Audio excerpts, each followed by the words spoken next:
याद रखना कि इंसान खौफजदा हो जाता है, किसी चीज को लेके खौफजदा हो जाता है, लेकिन खुदा ने हमें खौफ की स्पिरिट नहीं दी। अब मैं आऊंगा उस तरफ 3 बातों पर। पहली चीज है कुदरत, दूसरी चीज है मोहब्बत, तीसरी चीज है तरबियत। तो जो कुदरत की बात की जा रही है, तो अगर आप इंग्लिश में देखो तो वहां पावर है। अगर उसको वैसे देखो, बाइबल की रूह से देखो तो कुदरत है, अगर वैसे पावर को उर्दू में बोलो तो ताकत आती है।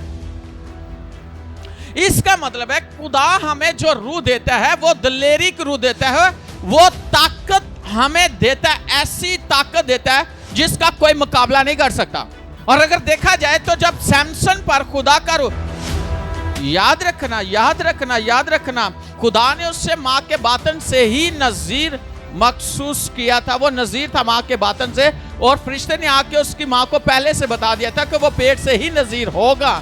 लेकिन जब वो पैदा हुआ, बड़ा हुआ, तो जब वो जा रहा था जंगल में तो सामने कौन आ गया?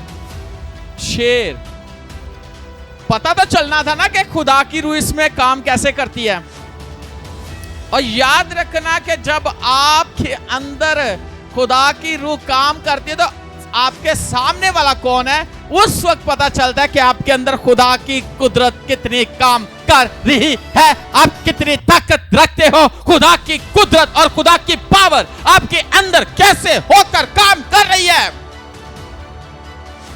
जब शेर सामने आया तो उसके ऊपर खुदा की रूह नाज़िल हुई और उसने शेर को ऐसे जबड़े से पकड़ा और बकरी के बच्चे की तरह चीर डाला। और वो सैमसन की अपनी ताकत नहीं थी, वो खुदा की रूह की ताकत थी।